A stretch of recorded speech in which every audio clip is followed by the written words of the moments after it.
Tu és o Deus Todo-Poderoso, Senhor Jesus, o teu amor não falha, Senhor, nós te louvamos. Nós temos consciência, Senhor Jesus, de que o teu amor é infinito, Deus. Obrigada, Senhor Jesus.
que aos nossos olhos parece, Senhor Jesus, que Deus, para tudo o Senhor coopera, Deus que mais bem. Obrigado, Senhor. Louvar o Senhor Jesus no cântico, eterno amor.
Deus não há nada, Senhor Jesus, deste mundo, Senhor Jesus, que se compare a Ti.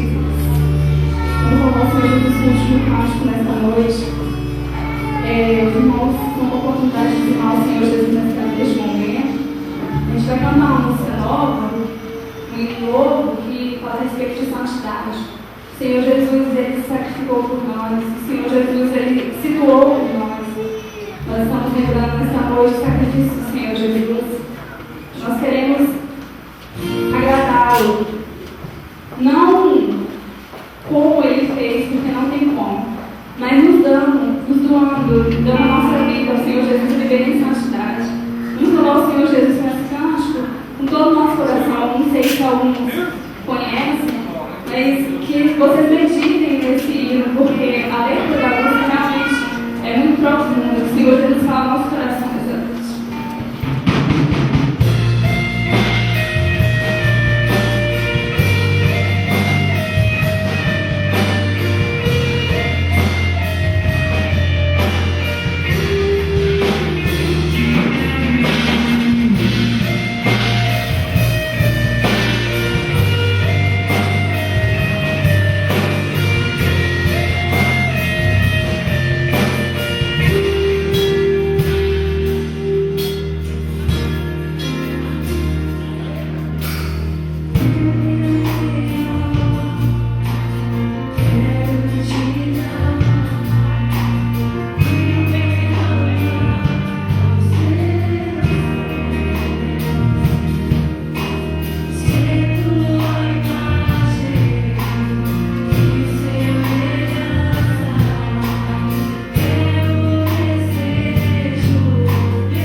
Se o meu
Eu venho apresentar a Ti, Senhor, os dízimos e as ofertas que entraram para a Tua casa nessa noite.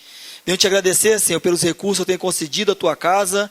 E venho te pedir, Senhor, a Tua bênção sobre a vida dos dizimistas, dos ofertantes. E também, Senhor, a Tua bênção sobre aqueles que não puderam contribuir na Tua casa. Eu te peço que esteja abrindo a janela dos céus, suprindo todas as suas necessidades. Peço a Tua bênção sobre o dirigente da Tua casa, que só lhes dê sabedoria, Senhor, para que ele saiba administrar esses recursos para a honra e glória do Seu nome. É o que eu te peço em nome de Jesus. Amém, Senhor. Cumprimento a todos os irmãos esta noite com a graça e a paz do nosso Senhor e Salvador Jesus Cristo. Irmãos, antes de nós ouvirmos a palavra do Senhor e de separar as crianças em salas, nós vamos nessa noite, a Jéssica hoje, não vou dizer veio a primeira vez, mas veio a segunda vez na igreja, porque ontem ela estava aqui. Ela veio com o Miguel ontem, né? E eu falei para ela, temos que apresentar esse menino. Não, mas eu quero apresentar os três, eu quero apresentar meus 3 filhos. Então, vamos fazê-lo nessa noite, em obediência à palavra de Deus. Vamos apresentar essas crianças lindas. Aqui está o Miguel, o Eric e o Caio também. Vamos apresentá-los diante da presença de Deus e suplicar a bênção de Deus sobre a vida dessas crianças, para que a vida deles, acima de tudo, se dê na presença de Deus, no caminho do Senhor, para a glória de Deus, para que eles cresçam nesse caminho e sejam instrumentos de Deus num futuro bem próximo, porque a vida passa muito rápido, é muito depressa a nossa existência, né? E logo, eu sei disso porque tem filhas que estão aqui com 16 anos de idade, outro dia eram crianças, e o tempo passa muito depressa, mas o importante é a bênção de Deus sobre eles. Eu queria convidar a igreja a se colocar de pé nessa hora, porque nós vamos estender as nossas mãos. Eu vou pegar o Miguel.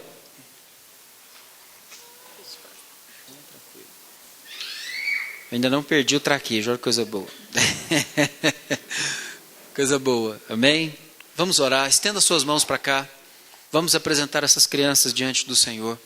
Nós estaremos abençoando a vida delas nessa hora como igreja de Jesus Cristo, entendendo, né, os desígnios de Deus e uma coisa bíblica, apresentá-los diante do Senhor. Senhor, nosso Deus e nosso eterno Pai, nesse momento nós glorificamos e engrandecemos ao Senhor, porque verdadeiramente só o Senhor é Deus e em tempo algum haverá outro como o Senhor. Senhor, nós te agradecemos pela vida dessas crianças que aqui estão, Senhor. Senhor, a vida do Caio, a vida do Eric, a vida do Miguel, apresentando como oferta ao Senhor, para que o Senhor, ó Deus, receba essas crianças e cuide da vida dessas crianças. O Senhor tem cuidado até agora e pedimos que o Senhor cuide, acima de tudo, cuide para a Tua glória, porque estamos apresentando diante do Senhor, porque queremos que eles cresçam no caminho do Senhor, para a glória do Senhor, e que possam se tornar no futuro bem próximo, instrumentos também nas mãos do Senhor, naquilo que o Senhor designar para a vida deles, para que eles sejam.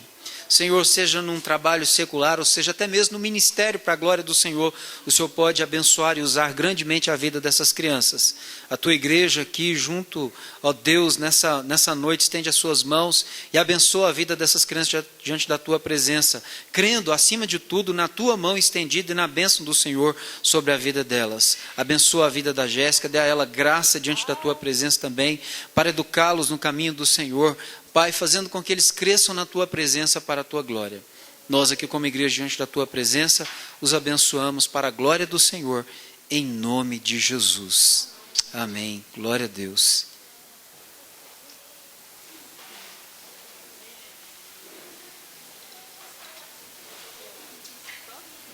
Depois nós vamos tirar mais foto.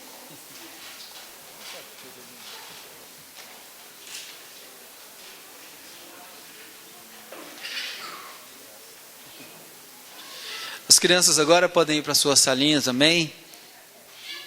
Com a bênção de Deus, com a graça de Deus. Meus amados, eu quero convidá-los a abrir a palavra de Deus, um texto que eu já preguei aqui na igreja, nesse texto. Mas Deus tem colocado no meu coração esse texto como uma sequência, e na verdade eu quero meditar nesse texto, ou nesse capítulo da epístola do apóstolo Paulo aos Romanos, capítulo 12, eu queria fazer isso por pelo menos uns 3 domingos. E eu queria primeiro meditar hoje nos 2 primeiros versículos desse capítulo. Romanos, capítulo de número 12, epístola do apóstolo Paulo aos Romanos, capítulo de número 12. Eu quero ler o verso 1 e 2 com os amados nessa noite. Amém? Diz assim a palavra do nosso Deus, que é todo-poderoso. Rogo-vos, pois, irmãos, pelas misericórdias de Deus, que apresenteis o vosso corpo por sacrifício vivo, santo e agradável a Deus, que é o vosso culto racional.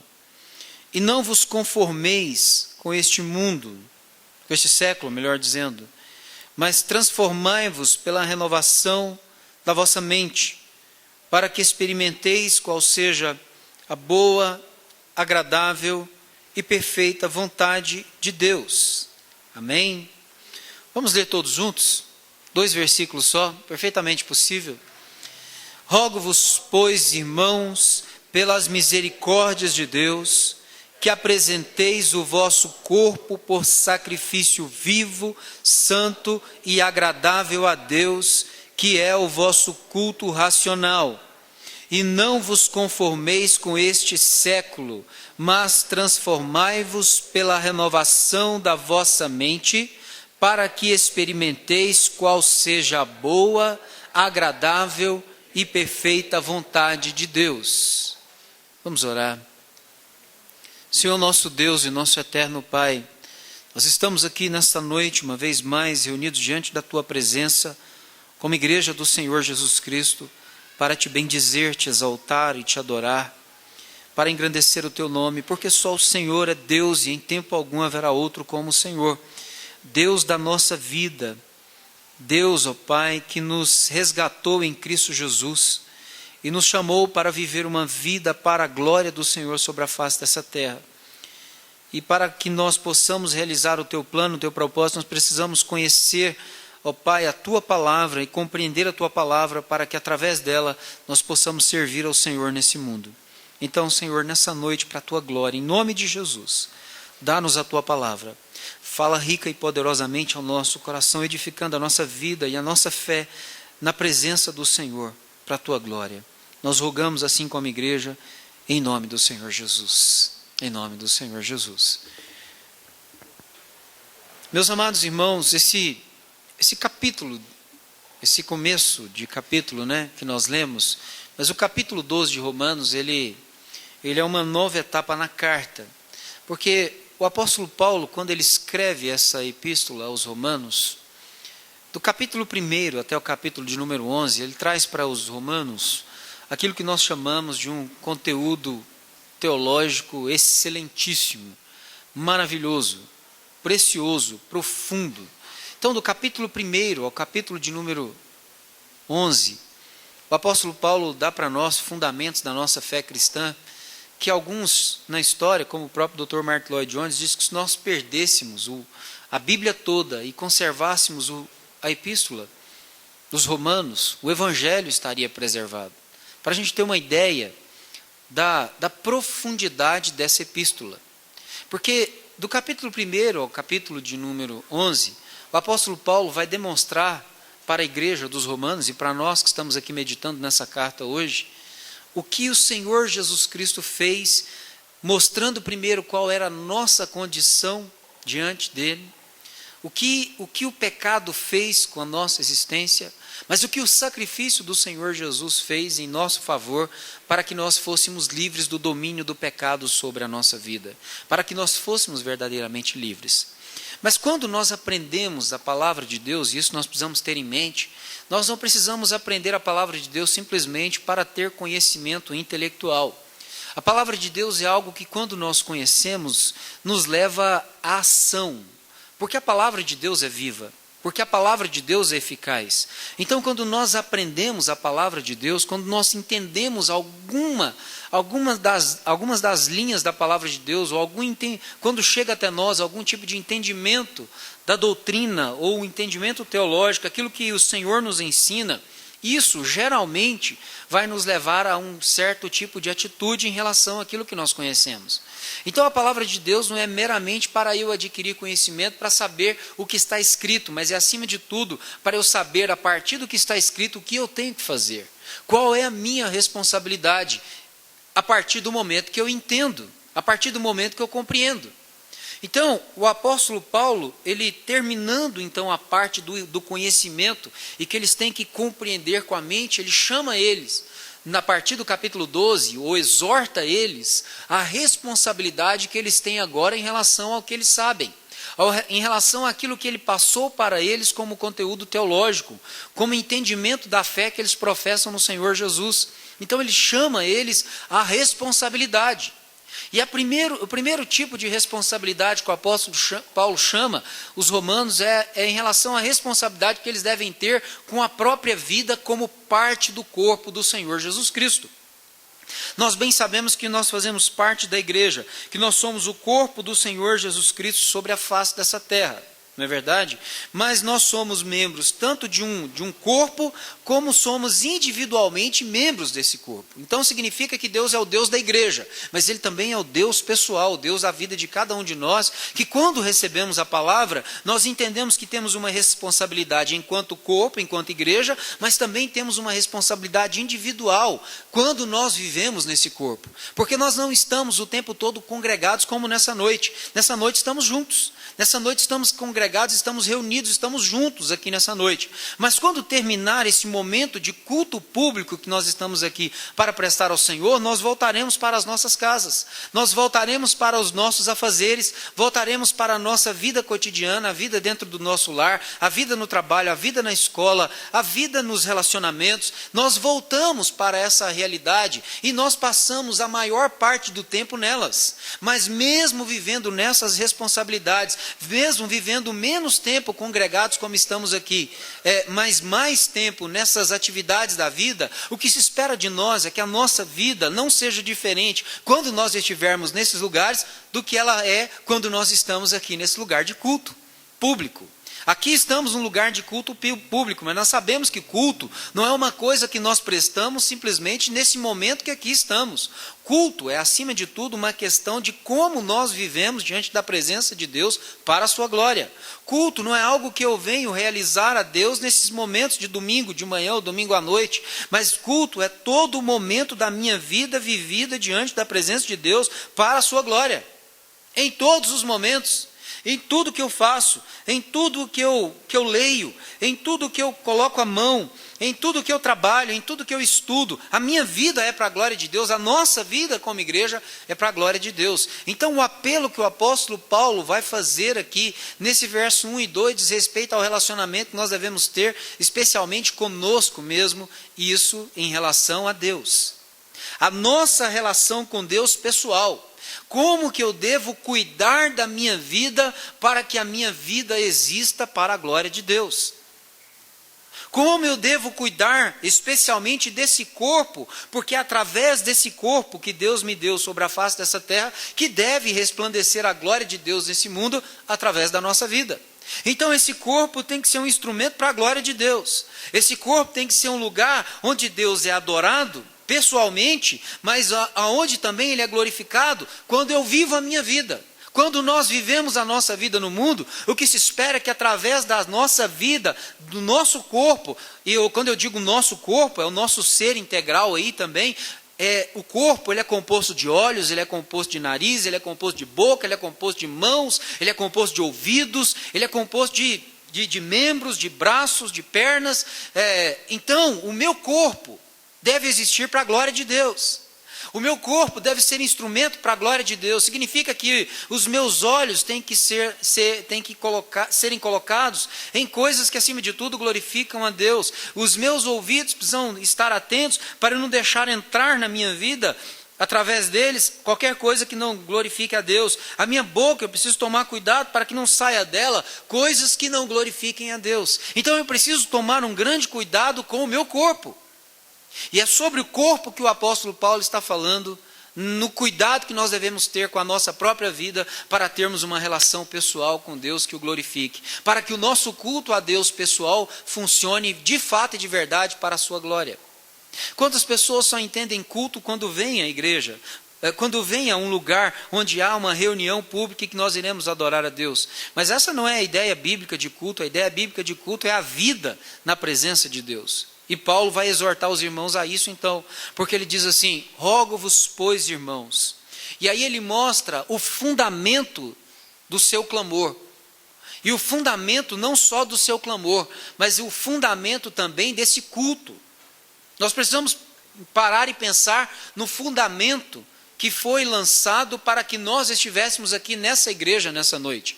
O fundamento para nós estarmos aqui são as misericórdias de Deus. E especialmente a misericórdia de Deus, por quê? Porque todos nós que estamos aqui, nós temos a plena convicção de que nós éramos escravos do pecado. E a sentença de Deus para o pecado qual é? A morte. A sentença de Deus para o pecado é a morte. Mas por que então nós não morremos? Por que então essa sentença não nos alcançou? Por que nós estamos aqui nessa noite tendo expectativa da vida eterna? Tendo expectativa de viver uma vida aqui com Deus e eternamente com Ele. Qual é o fundamento dessa esperança? A misericórdia de Deus. Por quê? Porque Deus, na sua misericórdia, Ele não nos deu aquilo que nós merecíamos. Ele não nos deu a consequência do nosso pecado. Ele nos livrou da consequência do nosso pecado, dando Cristo Jesus na cruz em nosso lugar. Jesus morreu na cruz para que nós não recebêssemos sobre nós aquilo que nós merecíamos, que era a punição dos nossos pecados. Nós merecíamos a morte e nós merecíamos estar eternamente alienados da presença de Deus. Mas Deus, por sua misericórdia, o apóstolo Paulo, quando ele escreve aos Efésios, ele escreve assim: Ele vos vivificou, estando vós mortos nos vossos delitos e pecados, nos quais andastes outrora, segundo o curso desse mundo, segundo o príncipe desse mundo, né, o espírito, né, da potestade do ar, do espírito que agora atua nos filhos da desobediência, e também segundo o quê? As inclinações do nosso próprio coração. E ele diz que todos nós andávamos dessa maneira outrora. E aí quando Paulo vai começar o versículo 4, o que ele diz? De Efésios, capítulo de número 2. Mas Deus, sendo o quê? Rico em misericórdia, e por causa do grande amor com que Ele nos amou. Então o fundamento da nossa fé, então, e Paulo diz aqui, então, esse fundamento é a misericórdia de Deus. Deus não nos deu o que nós merecíamos. Nós estávamos mortos e poderíamos ter continuado nesse estado e sermos condenados eternamente, mas Deus não nos deu essa condenação, ao contrário, Ele deu o seu Filho unigênito na cruz do Calvário, para que todos nós que cremos nele pudéssemos ser salvos. Mas uma vez que nós temos consciência dessa grande misericórdia de Deus, essa rica misericórdia de Deus sobre a nossa vida, qual deve ser a nossa conduta? É o que Paulo então vai rogar à igreja.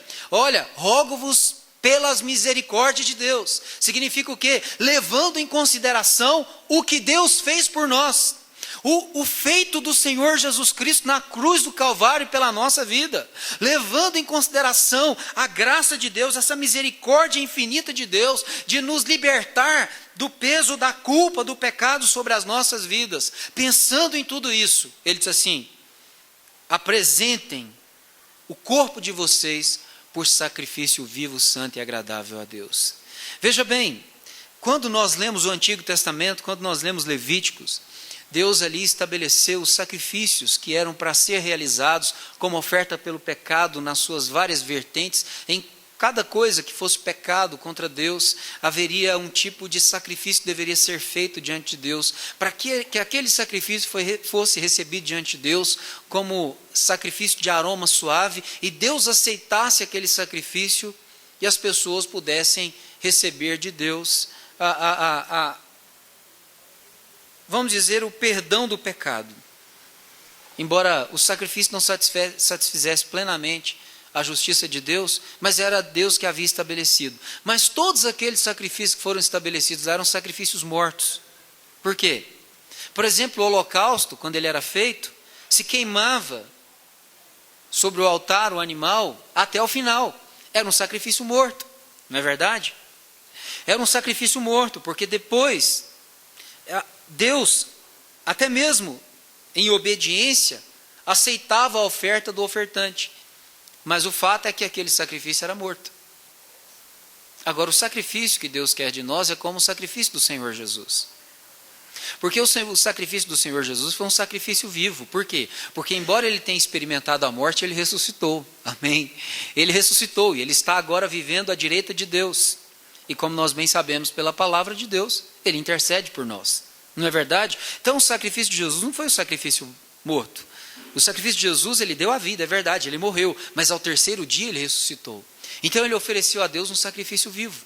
Então significa que o sacrifício que Deus quer da nossa vida, do nosso corpo aqui, é um sacrifício vivo. Por quê? Porque Deus não quer que a minha vida funcione nesse mundo para os meus propósitos, para o que eu quero, para o que eu desejo, para os meus desígnios. Mas Deus quer que a minha vida funcione nesse mundo para os seus propósitos, para os seus planos, para os seus desígnios para a nossa vida. Então significa que com Cristo, como Paulo escreve aos Colossenses, nós morremos para o mundo, mas agora vivemos para Deus. E como nós vivemos para Deus, a vida que agora vivemos para Deus deve ser vivida nesse corpo para a glória de Deus. Então, uma vez entendendo que a misericórdia de Deus me salvou, a misericórdia de Deus fez com que Deus não me desse o que eu merecia, e me trouxe a salvação que hoje eu tenho, como é que eu devo viver a vida agora? Pegar esse corpo que eu tenho e sujeitá-lo a Deus segundo a palavra de Deus. Não é segundo preceitos de homens, não é segundo preceitos de igrejas, mas é segundo o que está escrito na palavra de Deus. O meu corpo precisa ser uma oferta de aroma suave a Deus, segundo aquilo que está escrito na palavra de Deus, que deve ser oferecido a Deus. Veja bem, então o que se espera de nós, olhando para a palavra de Deus, é que esse sacrifício primeiro seja vivo, ou seja, a minha vida, a minha existência deve ser para a glória de Deus. Mas essa vida tem que ser caracterizada também por santidade. Nós cantamos aqui nessa noite. Santidade nada mais é, eu gosto de simplificar ao máximo essa palavra, porque santidade nada mais é do que uma vida vivida para a glória de Deus, segundo a palavra de Deus, à disposição de Deus, para fazer a vontade de Deus, porque quando nós vivemos assim, automaticamente nossa vida é purificada. Por quê? Porque quando nós aprendemos a viver desse modo para a glória de Deus, é quando nós entendemos qual é a vontade de Deus para a nossa vida a partir da sua palavra, e aí a nossa vida vai sendo santificada, porque muito tempo na igreja, em muitas oportunidades na igreja, se entendeu que santidade estava atrelado ao quanto eu oro, ou não que eu não deva orar, a Bíblia diz que eu devo orar, a Bíblia diz que eu devo jejuar, a Bíblia diz que eu devo fazer todas essas coisas, mas não são essas coisas que me santificam, porque Jesus diz: Pai, santifica-os na verdade.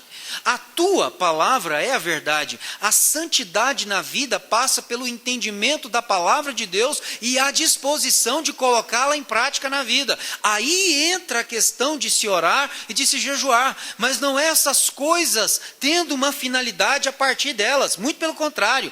O que nos mostra o que devemos fazer e como fazer para que nos tornemos agradáveis a Deus é a palavra de Deus. É entender o que a Bíblia diz para a minha vida a respeito daquilo que Deus tem como plano, como propósito, como projeto para mim. Então, a santificação da nossa vida, a purificação da nossa vida, o fato desse corpo que nós temos aí, e aqui, né, é ser um corpo santo, passa pelo que eu entendo da palavra de Deus. E aí, nós vamos entender a palavra de Deus em várias nuances da nossa vida. O jovem que é solteiro tem que saber como que ele deve apresentar o seu corpo puro a Deus. Significa que o jovem que é solteiro deve cuidar das coisas do Senhor e de como agradar ao Senhor. Ou seja, ele não deve oferecer o seu corpo à prostituição. O relacionamento sexual foi criado por Deus para ser desfrutado dentro dos limites do matrimônio. Fora dele, pecado é o nome. Fora dele, pecado é o nome desse relacionamento. Todo relacionamento sexual que é desfrutado fora dos limites do matrimônio, do casamento, é pecado. Então, o jovem que quer se purificar a Deus e ele se utiliza do corpo de forma contrária à palavra de Deus, ele jamais vai prestar esse tipo de culto a Deus. Porque ele vai fazer isso porque não entendeu o que Jesus fez por ele na cruz do Calvário. Porque quando ele entende o que Jesus fez por ele na cruz do Calvário, ele sabe que olhando para a palavra de Deus deve viver uma vida agora para a glória daquele que o libertou, daquele que o salvou, daquele que transformou a sua vida. Se é permitido esse tipo de atitude, se é permitido esse tipo de coisa para a vida do jovem, esse jovem não é santo, esse jovem não é puro, esse jovem não glorifica a Deus, esse jovem é só mais um, mesmo que esteja dentro da igreja, mesmo que aparente para todo mundo ter uma comunhão, ter uma vida com Deus, fale de Deus, a sua conduta e demonstra que na verdade o seu culto é só para mostrar às pessoas e não um culto para mostrar a Deus que Ele é o Senhor da sua vida. Não existe culto nessa condição. Não existe adoração nessa condição. Da mesma maneira que os casados, a eles Deus deu uma mulher e a eles Deus deu um homem. E essa mulher deve ser a mulher da sua vida, deve ser a melhor mulher do mundo para ele. E as mulheres, Deus deu esse homem, o mais difícil que ele seja, mas ele é o homem da sua vida. É o homem que você tem que amar, é o homem que você tem que cuidar dele. É o homem que Deus deu para você viver uma vida santa para Ele, para a glória de Deus. E aí há uma diferença, né? Porque nós temos que apresentar o nosso corpo. E a Bíblia diz que o casal, quando se casa, se torna o quê? Um. Ou seja, a vida conjugal deve expressar a glória de Deus nesse relacionamento que quando nos casamos, nos tornamos um. Então há uma grande responsabilidade especial que pesa sobre a vida dos casais. Para serem instrumentos, até mesmo para que os jovens olhem na igreja, os nossos casamentos, os nossos relacionamentos e digam assim, eu quero ter um relacionamento assim, eu quero me casar, eu quero viver como os irmãos da igreja, que são casados e vivem diante da presença do Senhor, para a glória de Deus, para que eles olhem as referências na igreja e falem assim, eu quero ter uma vida assim, e consigam viver uma vida na sua juventude, na sua mocidade, de santidade, até que Deus tire deles o jugo, dando uma namorada ou um namorado, e depois uma esposa, um esposo, para que eles possam viver essa vida também. Isso expressa santidade na igreja também, porque é propósito de Deus através da sua palavra. Aprendemos isso olhando para a Bíblia, é despertado em nós esse desejo, olhando para a palavra de Deus. E nós somos motivados a isso, pela palavra de Deus. A palavra de Deus gera em nós essas coisas. Então, apresentem o corpo de vocês por sacrifício vivo, santo e agradável a Deus. E Paulo chega a dizer aqui que esse culto é o culto racional. Ou seja, esse é o culto espiritual de verdade. Porque o culto espiritual de verdade não é se agora aqui Deus manifestasse o seu poder, não que eu não queira e não creia nisso, eu até creio nisso e desejo que Deus faça isso para que a gente perceba a presença dele na igreja. Mas olha, o culto que nós prestamos a Deus, racional, inteligente, não é esse tipo de espiritualidade que nós estamos esperando uma manifestação de Deus nesse lugar. Não, o culto a Deus é acima de tudo. Que nós prestamos a Deus não depende da manifestação de Deus, mas depende da minha atitude para com Ele, da nossa atitude para com Ele. O culto inteligente que nós prestamos, o culto racional, o culto espiritual verdadeiramente, não é o culto que eu estou esperando pela manifestação de Deus, é o culto em que eu estou aguardando ansiosamente qual é a minha responsabilidade diante dele, estou desejoso de cumpri-la para a sua glória. Tem pessoas que pensam que o culto só é abençoado quando tem alguma coisa que acontece no culto. Paulo não está falando nada disso aqui. Paulo está falando de um culto verdadeiramente espiritual. Quando você olha no original aqui, esse culto é o culto espiritual de verdade. É o culto em que a nossa vida está disposta diante de Deus para a sua glória. É o culto em que a nossa vida está disposta diante de Deus para observar a sua palavra e dizendo a Deus, Deus, eu quero andar segundo o que está escrito. Eu quero fazer segundo a tua palavra. Eu quero viver segundo aquilo que eu encontro nas Sagradas Escrituras. Eu quero me submeter à tua vontade. Eu quero me submeter ao padrão do Senhor. Eu quero alinhar a minha vida com a tua palavra. Eu quero obedecer ao Senhor. Eu quero viver a vida na tua presença para a tua glória. Eu quero que o meu corpo seja um corpo santo ao Senhor. Eu quero que os meus olhos sejam purificados. Eu não quero colocar os meus olhos em coisas pecaminosas. Eu não quero deixar entrar nos meus ouvidos coisas que venham corromper a minha mente, que venham corromper o meu coração, venham corromper a minha conduta, que o Senhor espera que seja santa diante da tua presença. A minha boca, eu vou tentar guardá-la ao máximo possível, e tudo isso é responsabilidade nossa. Deus não fará por nós, somos nós mesmos. Senhor, eu quero que essa boca seja, acima de tudo, um instrumento de abençoar, um instrumento de, quando eu abrir ela, eu poder abençoar a vida dos meus irmãos, eu abençoar a vida das pessoas, eu poder ser um instrumento de orar, de buscar ao Senhor, de glorificar o teu nome, para que a vida das pessoas seja agraciada diante do Senhor. Eu quero que as minhas mãos sejam mãos santas diante da tua presença, para que eu possa orar pelas pessoas, para que eu possa clamar ao Senhor, levantá-las na igreja sem nenhum problema, sem nenhuma dificuldade, sem nenhuma animosidade, sem nenhum problema relacional, mas acima de tudo, mãos que se levantam para abençoar, mãos que trabalham no sentido da obra de Deus para glorificá-lo, abençoando a vida das pessoas. É um culto completamente distinto.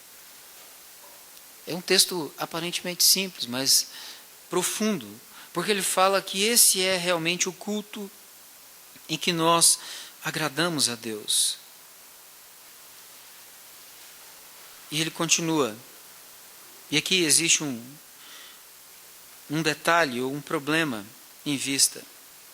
E não vos conformeis com este século, mas transformai-vos pela renovação da nossa mente. O que eu enxergo aqui, que nesse mundo que nós vivemos, quando ele fala desse século, está falando desse mundo, desse presente momento, desse mundo que nós vivemos nele. Há uma guerra nesse exato momento acontecendo pela sua mente. Uma guerra pela sua mente. O Espírito de Deus trabalha para que a sua mente seja transformada através da palavra dele, da palavra de Deus. Mas ao passo que o mundo trabalha também para ter a sua mente, para agrilhoar a sua mente, para prender a sua mente, para conquistar a sua mente, para que ela não seja ocupada com as coisas de Deus. É simples. Olha, o mundo, ele gera um conformismo na nossa vida. É o que está escrito aqui. Veja o que está escrito. E não vos conformeis. Então significa que o mundo, esse século que nós vivemos nele, o que ele procura fazer nas nossas vidas é nos conformar a ele. É que a nossa mente seja moldada por ele. E de que maneira isso acontece? Simples demais. Muito simples a gente entender isso. Se você ligar a televisão, você vai saber o que o mundo está querendo fazer para moldar a sua mente. Simples. Sei, estava conversando com alguns irmãos esses dias falando sobre isso. A gente estava falando também no grupo familiar. Veja bem, se você senta na frente da televisão para assistir alguns programas e deixa aquilo moldar a sua mente, significa o quê? Que você perdeu a sua mente. E às vezes, naquilo que você está colocando os seus olhos e assistindo com o seu corpo, está trabalhando na sua mente para levantar padrões e princípios e emoções e sentimentos que são contrários à palavra de Deus. Simples, você pode assistir um filme e lá no filme tem alguém que trai alguém. E de repente você está torcendo para a pessoa que cometeu adultério ficar com outra pessoa, o que mais acontece em novela, quando as pessoas assistem. Há traição e logo as pessoas estão torcendo para aquela pessoa ficar com a outra. Não se percebe que a mente está sendo vencida. Não se percebe que o problema aí se dá na mente. Não se percebe que a mente faz com que o coração se volte para aquilo. E daqui a pouco está se torcendo pelo bandido. Está se torcendo pelo pecador, pelo adúltero. Daqui a pouco está se torcendo para se realizar o pecado. Para que o pecado vença. Para que o pecado se realize. Daqui a pouco o desejo das pessoas é disso. Mas as irmãs podem falar, mas o pastor só fala da novela, né? Não vai falar do futebol. Fala do futebol da mesma maneira. Porque às vezes ficar na frente da televisão para assistir o jogo do futebol, e que o jogo do futebol não é do seu time, pode gerar no seu coração o ódio pelo outro time. E quando você odeia o outro time, a sua mente perdeu. Você perdeu a sua mente. Não há nada contra, a gente brinca e tal, faz as piadinhas de time aí, eu sei como é que é, mas veja bem, presta atenção, enquanto está no nível da brincadeira, vamos lá, mas quando entra na mente, quando conquista a mente, quando passa a existir um ódio pelo outro time, não tem problema nenhum torcer por um time, cada um torce por seu time. O problema é torcer contra o outro time, por odiar o outro time. Esse princípio é diabólico. A mente foi embora. A mente foi conquistada. A palavra de Deus foi deixada de lado. Vocês entendem isso? A palavra de Deus foi deixada de lado. Ou seja, a guerra na mente está sendo perdida.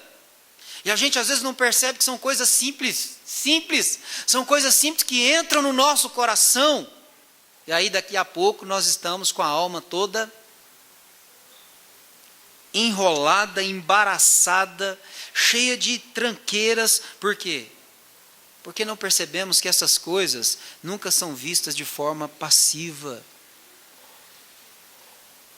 Nós sempre nos envolvemos com elas. E é exatamente o que esse mundo quer fazer conosco. Nos envolver na sua teia. Nos envolver no emaranhado que ele tenta produzir para nós. Para que nossa mente não seja, aí sim, transformada pela palavra de Deus. O mundo te faz se conformar com ele, a palavra de Deus não. O que a palavra de Deus faz? Transforma a nossa mente. Há uma mudança de atitude, há uma mudança de perspectiva, você consegue enxergar com outros olhos. E é aí que acontece uma santificação, quando, por exemplo, alguém se dá conta que está cometendo algum tipo de pecado, especialmente desse que eu mencionei aqui. Alguém percebe, por exemplo, que o seu relacionamento está fora dos padrões de Deus. Ele entende isso pela palavra de Deus. Não é porque o pastor Sandro está falando aqui na frente da igreja. Porque o pastor Sandro não é ninguém. Ele é só alguém só que prega a palavra de Deus. Mas a palavra de Deus é que tem poder para transformar a vida de alguém, não eu. Ou qualquer pregador que seja. A gente não muda a vida de ninguém, mas a palavra de Deus sim, ela muda a vida das pessoas. Então alguém que ouve a palavra de Deus e entende que está vivendo dentro daquela perspectiva e que aquilo ali está contrário à palavra dele, pode ser transformado, pode mudar a atitude. Quando olha para a palavra, fala, não, o princípio da palavra de Deus é outro, o padrão de Deus é outro. E eu quero viver pelo padrão de Deus. E às vezes, num culto como esse aqui, numa mensagem como essa aqui, sai daquela porta ali dizendo, nunca mais o pecado vai me pegar desse jeito. E ele sai decidido. E ele sai com uma nova disposição de alma. Mas que não foi ninguém que colocou no coração dele. Foi a palavra de Deus que produziu uma mudança naquele dia no coração dele. É esse tipo de mudança que nós precisamos para prestar um culto verdadeiro a Deus. É ao ouvir a palavra de Deus, deixar que essa palavra de Deus molde a nossa vida. E perceber também se o que nós ouvimos é de fato a palavra de Deus. Para não pensar que nós estamos mudando por causa de uma igreja, por causa de um pregador, por causa de alguém ou por causa de qualquer coisa que seja. Porque a única coisa que tem poder para mudar, moldar e transformar a nossa mente de fato, não é a vida de ninguém, não é pessoa nenhuma, é a palavra de Deus. O que transforma a nossa vida, o que transforma a nossa conduta, é a palavra de Deus. É isso que transforma a nossa vida. É isso que transforma a nossa mente. É isso que muda a disposição da nossa mente, é entender a palavra de Deus. É isso que me faz cultuar a Deus de forma realmente gloriosa. É a palavra de Deus. Ou o que me faz adorar a Deus de forma inteligente. É a palavra de Deus. A palavra de Deus me faz mais sábio do que muitos que têm até mais idade do que eu, é o que o salmista diz. A palavra de Deus me distingue. A palavra de Deus me honra quando eu estou na presença de magistrados, na presença de homens, como está escrito na palavra de Deus. A palavra de Deus. Agora, veja bem, Paulo fala do corpo, fala da mente, mas ele também fala do coração. Ou, eu queria usar coração aqui para dizer que fala de volição, fala de vontade. Primeiro Paulo fala desse corpo que nós temos. Depois Paulo fala do quê? da mente. E agora Paulo, eu entendo, vai falar do coração. Do coração procedem as fontes da vida.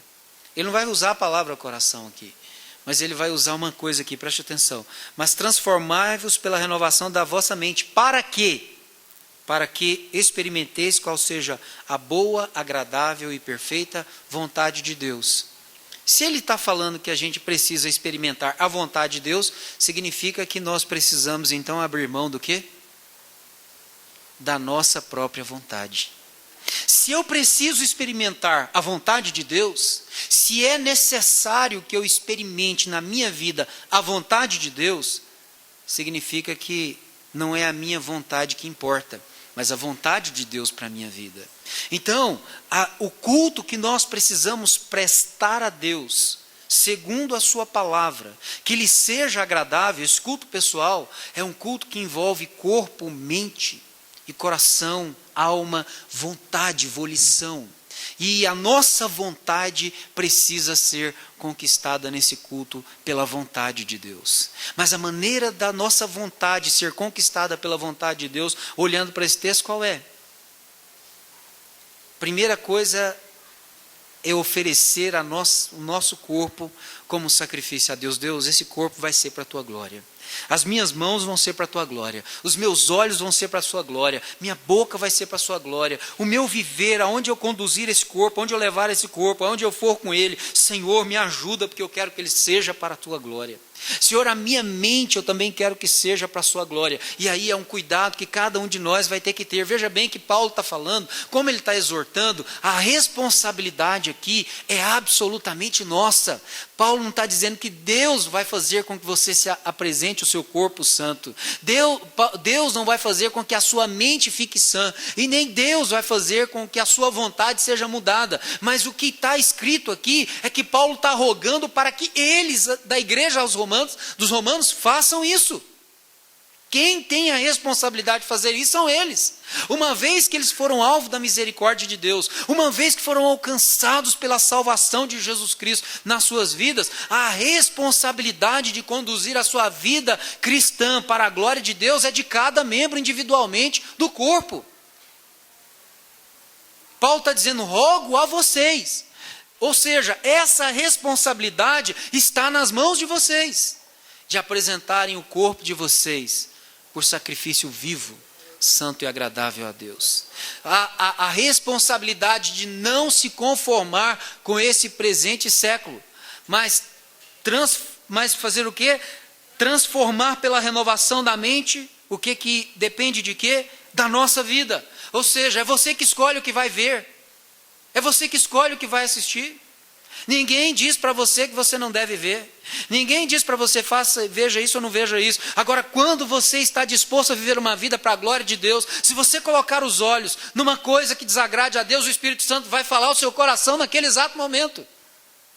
Esse é o toque de Deus na nossa vida. Quando nós queremos viver uma vida para a sua glória, se nós dispusermos o nosso coração para fazer alguma coisa que seja pecaminosa, o Espírito de Deus vai falar ao nosso coração. Eu creio que talvez por isso o apóstolo Paulo disse, olha, não apaguem o Espírito, não apaguem, acima de tudo, a influência do Espírito Santo na vida de vocês. Porque se você apagar a influência do Espírito Santo na sua vida, você já não vai conseguir mais discernir quando está errando na presença de Deus. Mas quando o Espírito de Deus tem liberdade para influenciar a sua vida, se você estiver se conduzindo para o pecado ou alguma coisa que desagrade a Deus, com certeza Ele vai mexer profundamente, vai sentir como uma faca entrando no seu peito, mostrando para você, tem alguma coisa errada aqui. Se você colocar os seus olhos na televisão em alguma coisa que desagrade a Deus, você vai ver o Espírito Santo falando, isso aqui não agrada a Deus.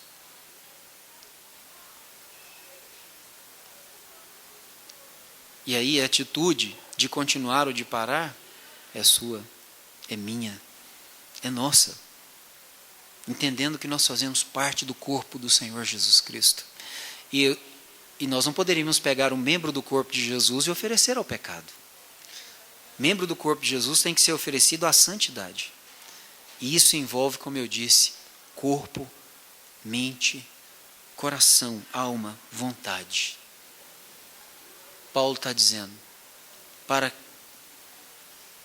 que experimenteis qual seja a boa, agradável e perfeita vontade de Deus. Aí eu faço uma pergunta nessa noite. É a nossa vontade ver Deus fazer a sua vontade em nós? Bom, eu vou te ajudar a responder essa pergunta nessa noite. Não é, não.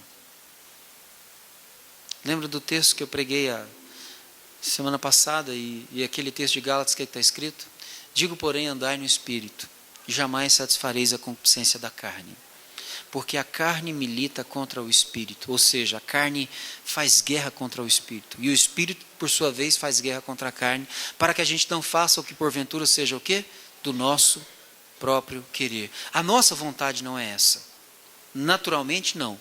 Mas quando nós entendemos a misericórdia de Deus sobre a nossa vida, quando nós passamos a entender o que a palavra de Deus diz a respeito do que Deus espera de nós com relação à vida que devemos viver como adoradores nesse corpo, mesmo que de forma individual, e nós olhamos para a palavra e temos a convicção de que é verdade, que é exatamente isso que Deus espera de nós, que é exatamente isso que Deus quer de nós, aí entramos no momento de decisão, um momento de responsabilidade, em que nós dizemos: Deus, é isso que eu quero para a minha vida.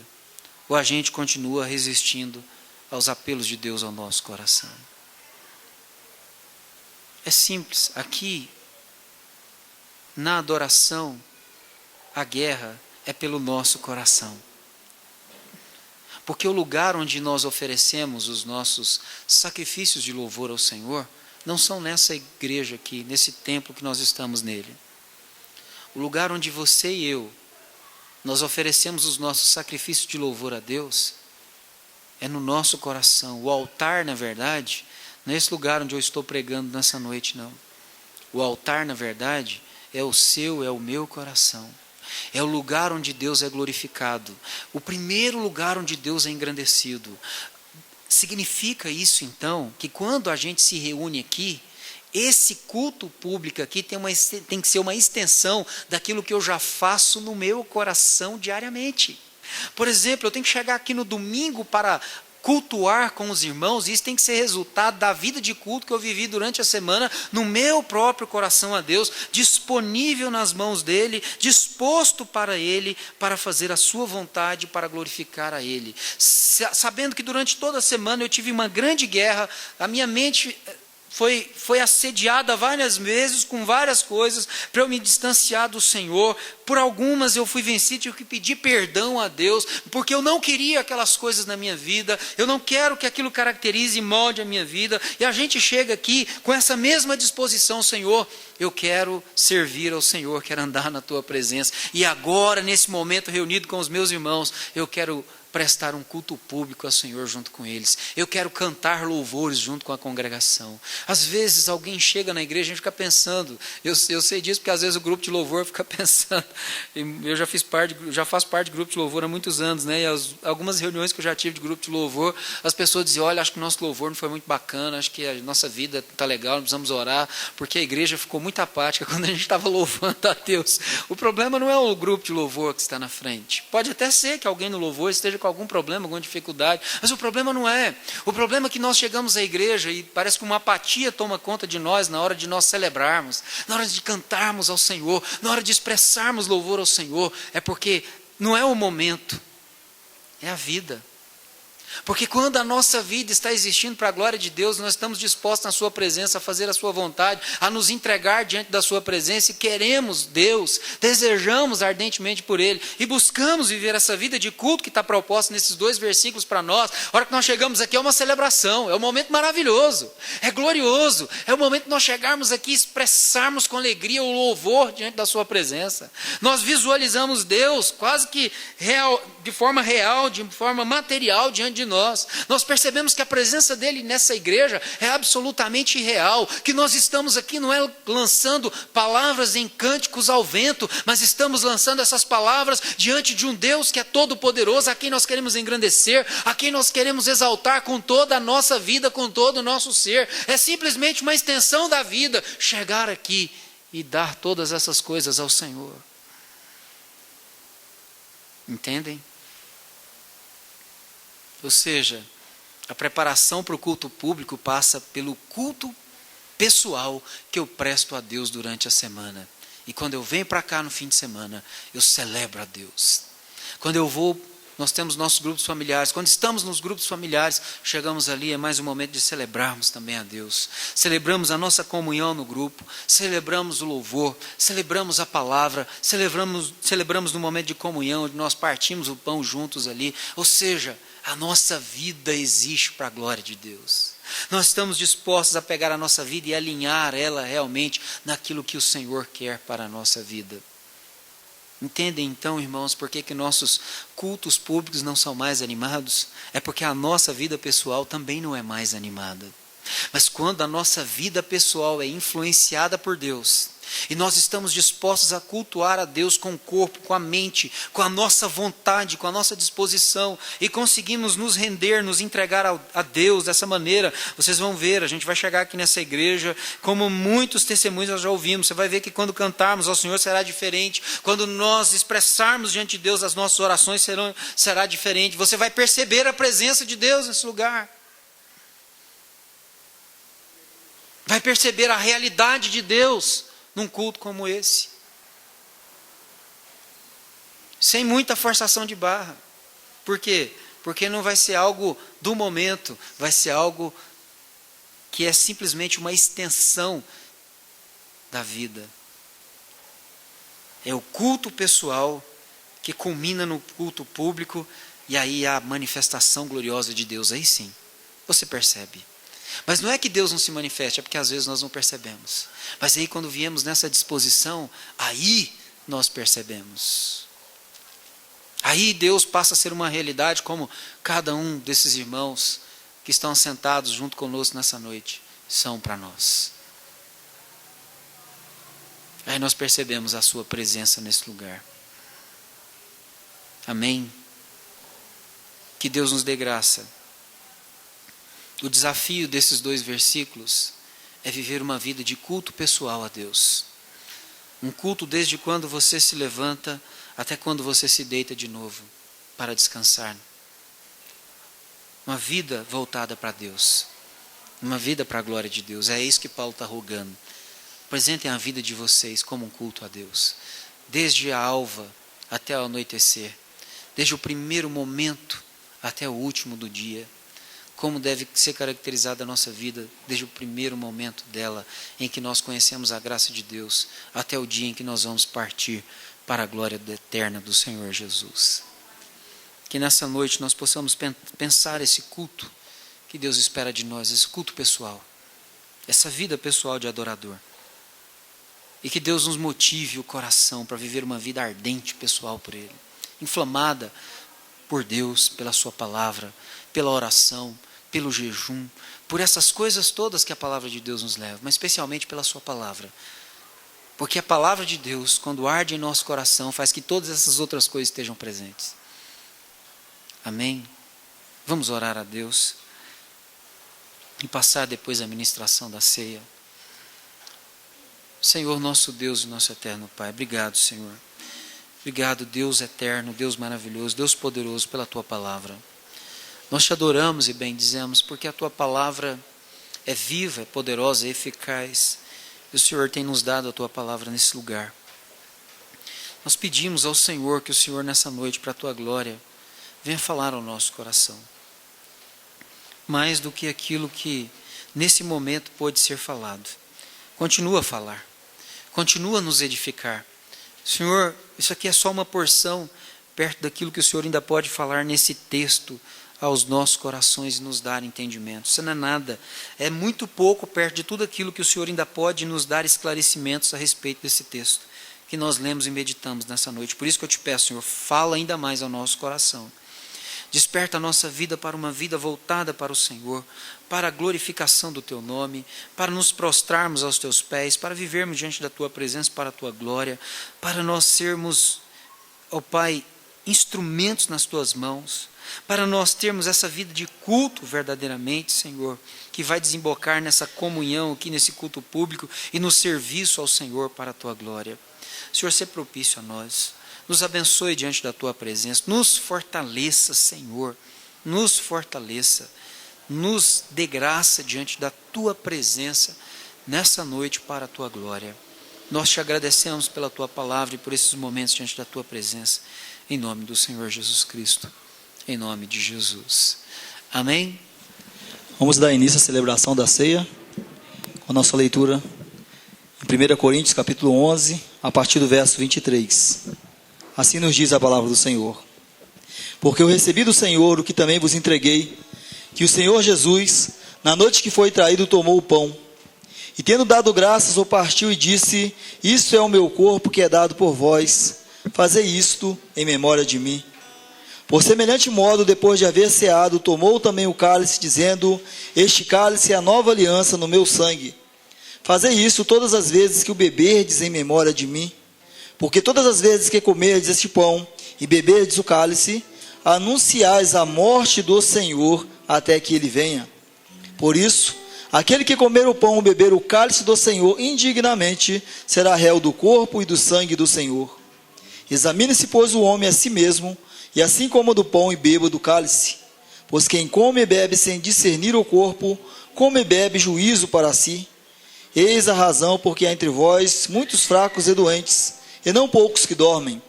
Porque se nós julgássemos a nós mesmos, não seríamos julgados. Mas quando julgados, somos disciplinados pelo Senhor, para não sermos condenados com o mundo. Assim, pois, irmãos meus, quando vos reunis para comer, esperai uns pelos outros. Amém? Oremos ao Senhor. Amado Deus e eterno Pai, louvado e engrandecido seja o vosso nome. Nos colocamos agora diante da tua presença para participarmos deste memorial. Um memorial que representa a tua morte ali na cruz em nosso favor. O memorial que representa, Senhor, que o Senhor voltará para nos buscar. Pai, eu venho colocar diante da tua presença esses elementos. O pão que representa o teu corpo que foi rasgado ali em nosso favor.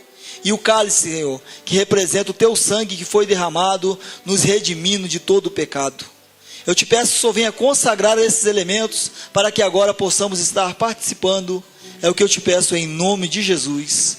Amém, Senhor. Aleluia. Mais uma vez nós estamos aqui como igreja do Senhor, lavados e remidos no seu sangue, para juntos, nessa comunhão tão perfeita e tão gloriosa que Ele nos proporciona nesta noite, mais uma vez, estarmos aqui para celebrarmos a ceia do Senhor. E para nós é um privilégio, uma honra muito grande poder estar aqui. Somente aqueles que foram eleitos e escolhidos pelo Senhor podem ter o privilégio tão grande de participar desse momento tão sublime para a sua vida.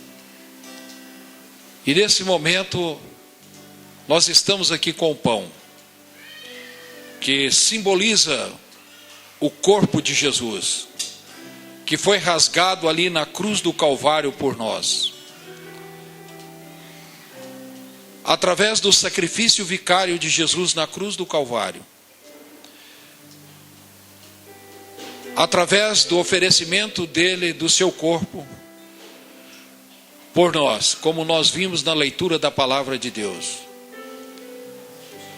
Quando Jesus, ali na cruz, nos momentos finais da sua vida, que Ele deu em sacrifício por nós, naquele momento ali na cruz, para comprovar e mostrar para aqueles que creem que só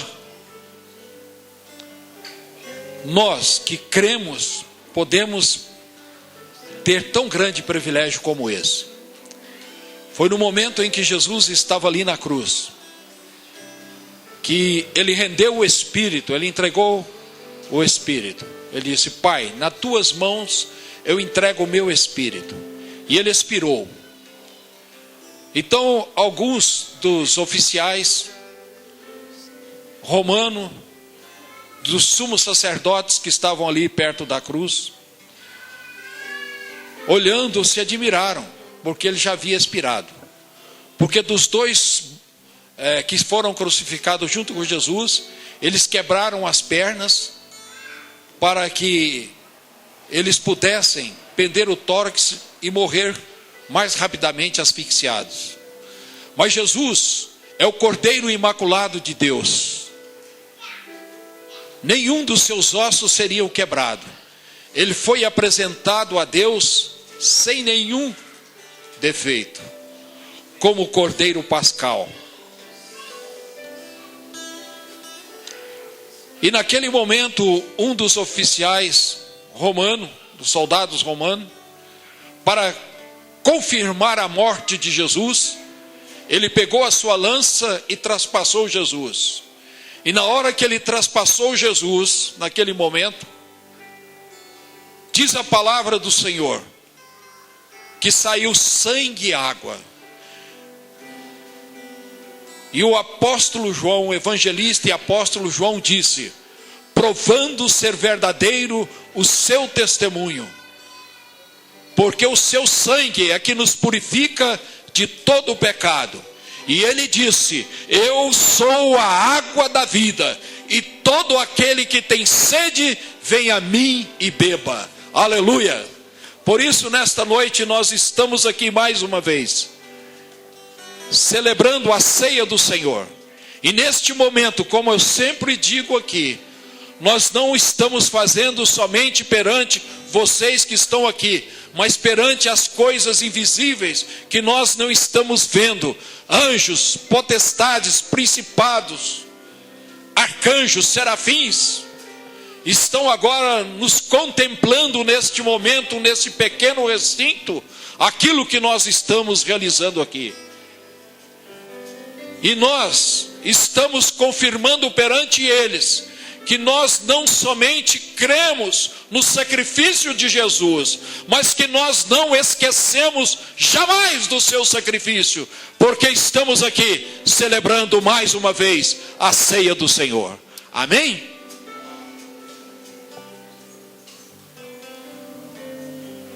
Esse momento que nós partimos simboliza o momento em que Jesus foi partido ali na cruz do Calvário, por mim e por você.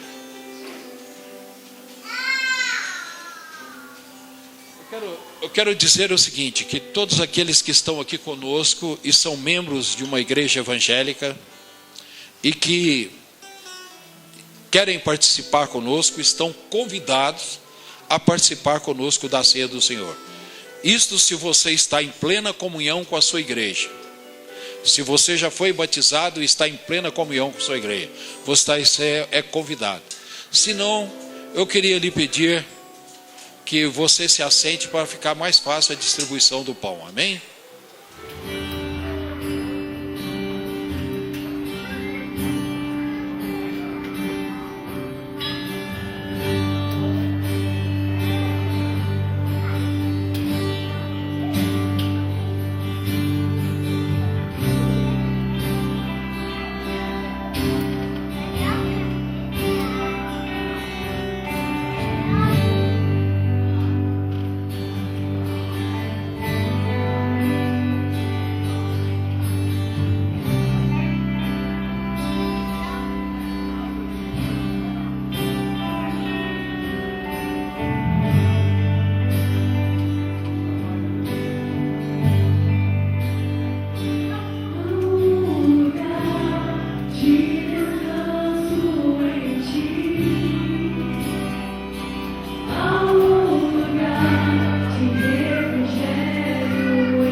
sempre falo com os irmãos, para que você olhe nesse pedaço de pão que está nas suas mãos. Agora é um momento de nós refletirmos na nossa vida, naquilo que Jesus fez por nós ali na cruz do Calvário, derramando o seu sangue para a remissão dos nossos pecados. E nesse momento é um momento em que nós memorizamos na nossa vida aquilo que Jesus fez por nós. Queridos, quando eu pego esse pedaço de pão, eu sinto uma alegria, um gozo tão poderoso na minha vida, completamente indizível, porque eu sei que pelo sacrifício de Jesus, nós fomos resgatados do nosso mau procedimento, fomos justificados, lavados e remidos, e agora nós temos acesso a Deus. E não somente isso, é que no último dia, mesmo que os nossos corpos forem para o sepulcro, para a terra, nós haveremos de ressuscitarmos, para estarmos para sempre com o Senhor, por causa do sacrifício vicário de Jesus na cruz do Calvário. Louvado, engrandecido e magnificado seja o nome de Jesus. Muito obrigado, Jesus, por todos os teus feitos, por tudo aquilo que tu és, meu Deus. Eu quero exaltar o teu nome. Vamos comer todos juntos.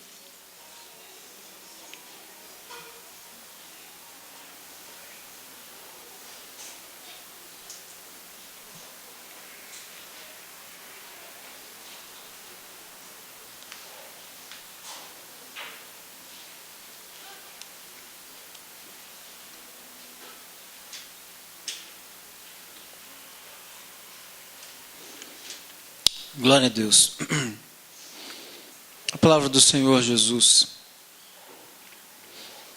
nos ensina que depois que eles comeram pão, ele tomou o cálice e disse: esse é o cálice da nova aliança no meu sangue, derramado em favor de muitos para a remissão dos pecados. Esse cálice simboliza exatamente o motivo do rogo do apóstolo Paulo, pelo que ele estava rogando pelas misericórdias de Deus. Aqui está o símbolo da misericórdia de Deus. O conteúdo desse cálice significa o conteúdo da sua bênção, da sua salvação. Significa que o Senhor Jesus derramou o seu sangue na cruz do Calvário para que nós pudéssemos ter a salvação que temos hoje. Então ele deu a sua vida para que tivéssemos a vida, e para que a vida que vivemos agora, acima de tudo, seja vivida para a glória dele. Amém? Vamos receber os nossos cálices nessa hora.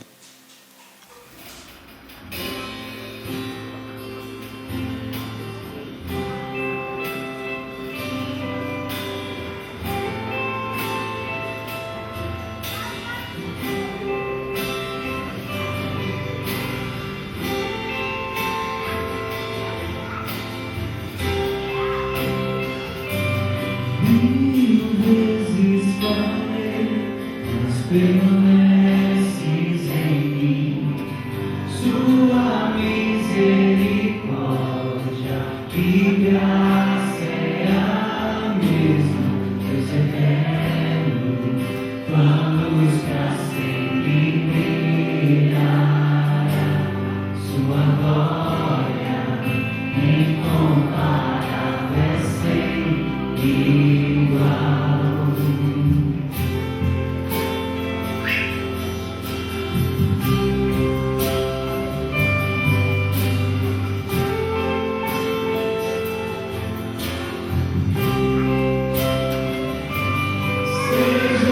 Feita a tua vontade em mim, e diminua eu, e tu cresças em mim, Deus eterno, vamos pra sempre brilhará, sua glória incomparável é sem igual.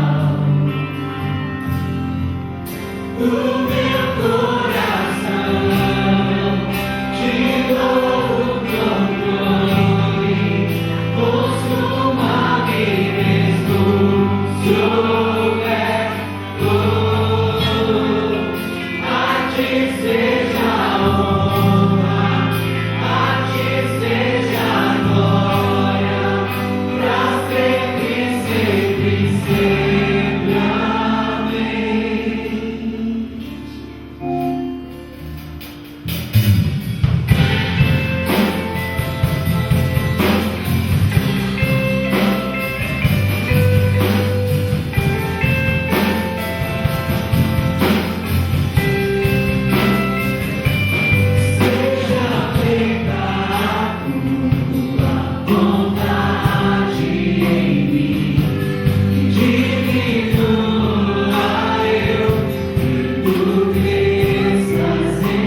Vamos participar juntos do cálice do nosso Senhor e Salvador Jesus Cristo. Vamos nessa hora? Amém? Bendito seja o eterno, precioso, glorioso, maravilhoso, excelso nome do Senhor Jesus Cristo. Amém? Só Ele é Deus e em tempo algum haverá outro como nosso Senhor.